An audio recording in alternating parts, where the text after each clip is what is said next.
Hey, welcome to Planet Mark, and today we're going to be telling you 10 reasons you should not stay at a Disney World Resort hotel.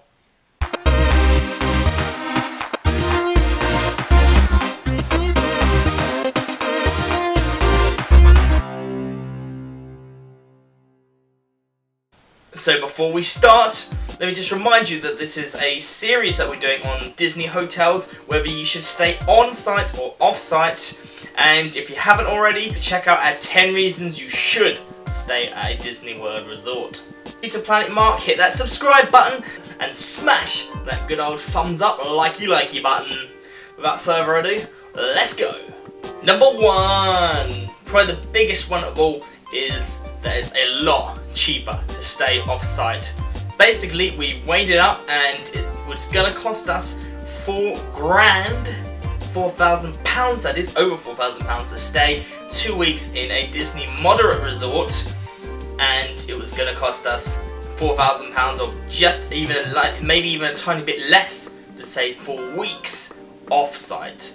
So 4 weeks, that means that there's a lot more time to do stuff, you're not rushing as much, you don't need necessarily those Disney magic hours, because you've got more time to do everything. For example, last year, if you ever remember our vlog, we did our Mickey's Very Merry Christmas Party, and it was fairly quiet, it was still a bit busy, which I can probably imagine the magic hours being still kind of busy, but not nearly as busy. But we were thinking, okay, well, it's less busy, but we've got 2 more weeks. We've got 2 more weeks to do stuff. So we don't necessarily need all that extra time. We don't necessarily need to be staying up till like 2 in the morning or getting up mega early because I'm on holiday. Just to beat the queues. Number 2, it's a lot easier to get to other parks if you're off-site. Basically, Disney has this kind of thing. It's like once you're at Disney, you cannot leave Disney. It's like an offence. It's like breaking the law if you leave Disney, and they try to charge you out the arse to try and get any other way outside of Disney. It's very difficult. Whereas if you're off-site, you don't have that worry, especially on International Drive, where like the SeaWorld and Universal parks are fairly close to each other. I mean, they're not nearly as far. I think they're only about half an hour drive, maybe. But yeah. And there's a lot more to do in Orlando than just like the theme parks, like for example the Orlando Eye. So much more like history, just really cool stuff to check out, especially shopping as well. But we'll get into that in a bit.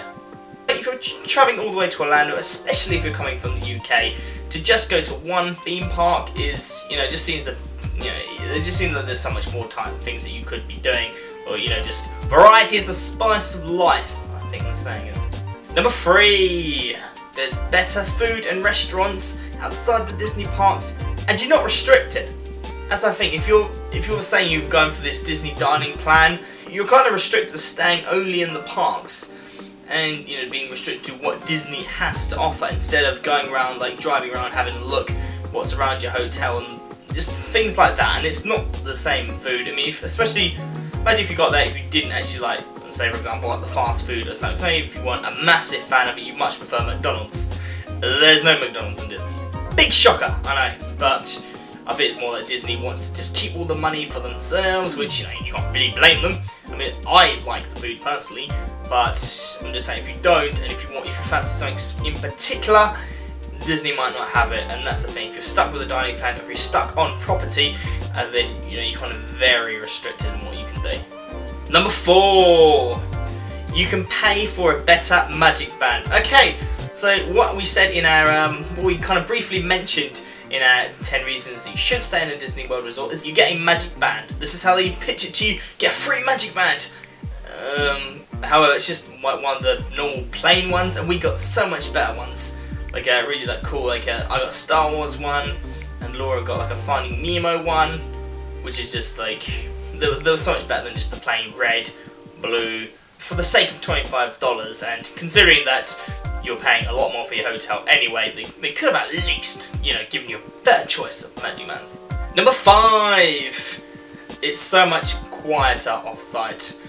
So basically Disney is just busy all the time. Busy in the parks, busy on the transport, busy in your hotel room, busy in the swimming pool, just everywhere it's just busy. Get ready to queue, busy for your dinner, wherever you go, it's always gonna be busy. busy, very busy as well. I mean, some other hotels off site might be busy, but not nearly as busy as Disney will be. Number 6, a change of pace. Okay, this kind of leads very nicely. So Disney is really rush, rush, rush, and the theme park is just they say that you're always immersed in the magic, which, you know, isn't necessarily like a bad thing, but at the same time it's not necessarily a good thing as well. Sometimes you just want to properly chill out and relax and just get away from it all, kind of just be yourselves and just be with your family. I would much rather, and I know, you know, comment below if you agree with me as well. Would you like much rather just use the money, use that $4 grand, the extra $2 grand to like rent out a villa, for example, just for your family, and, you know, just to be with yourselves, just be alone, instead of like having to like hear all the other families down the corridors or whatever. But that just seems a lot more appealing to me. It's just so much a better change of pace from, like I said before, all the rush, and Disney is intense. And it's just nice to just properly be able to just chill and do things kind of at your own pace. Number 7, you still get 30 days for FastPass Plus. Basically, as I said previously in the other video, that they 60 days for the Disney FastPass Plus if you're staying on site. However, you still get 30 days before your before the day in which you're going to the particular park. Say, for example, Magic Kingdom, you still get 30 days. So maybe all of the you know, the best slots, say like the really early slots, are gone. More than likely, if you do it on the day as soon as possible, don't leave it till the last day. Don't leave it till the last week.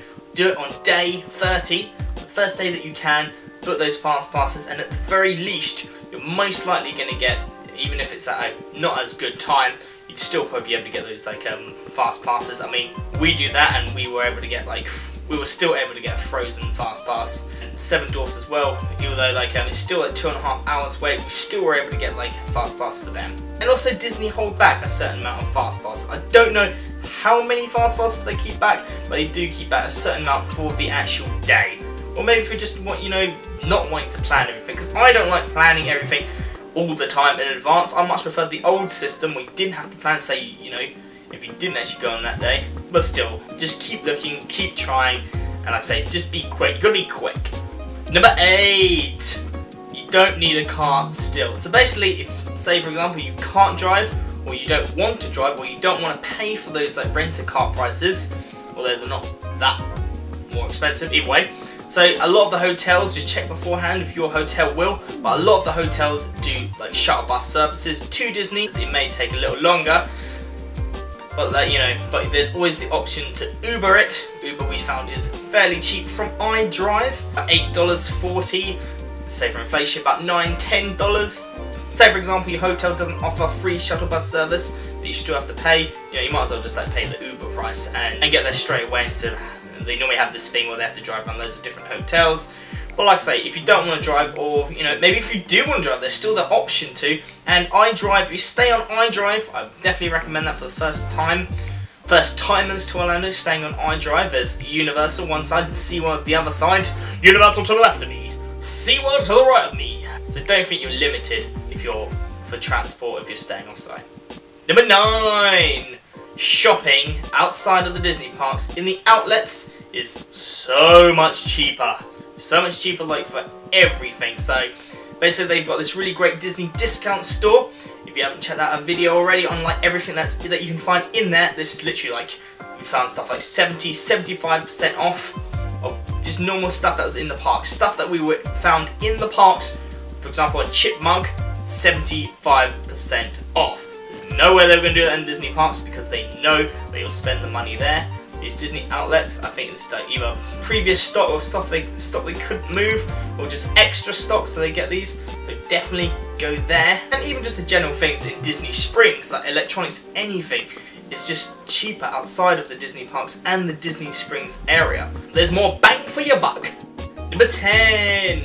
Disney transport isn't as great as they say it is. Okay, the way that they advertise it is get a hotel shuttle from your hotel straight to the parks. Not quite. What we found is that they go to some of the parks. Not one of the hotels that we went to, that we stopped off at, actually went to all of the parks. Normally like a case of you either have to go to one park, say for example if you wanted to go to Hollywood Studios, you you'd have to go to the Magic Kingdom, and then like from there go to the Hollywood Studios. And getting from Disney Springs is even worse. There's not one hotel which goes to all of the parks.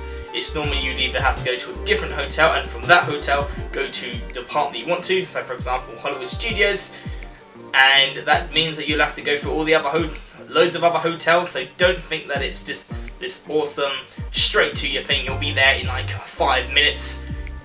When we were there, especially traveling from like Disney Springs, we were on the bus for over an hour. Unless you're going to be paying out your bumhole for the Disney minicab service, I would recommend taking a pillow or something, because you're going to be there for a while. It's not as great as they say, although it is free. So that was the end of our 10 reasons not to stay at a Disney World resort. I'm going to admit to you now, this was really difficult for us to find stuff. So if there's anything I've missed out or any other comments you want to write, put it in down below. Fight it down below whether you prefer to stay on or off. Again, if you're new to Planet Mark, make sure you hit that subscribe button. And especially if you like this series, hotel series, check out our other video of why you should stay on Disney property, and give this video a good thumbs up. Follow us at Planet Mark Vlog on Twitter, or facebook.com/PlanetMarkVlog, or Laura's personal Instagram at Laura Goodbrand. So see you in the next one, guys. Bye bye bye bye bye.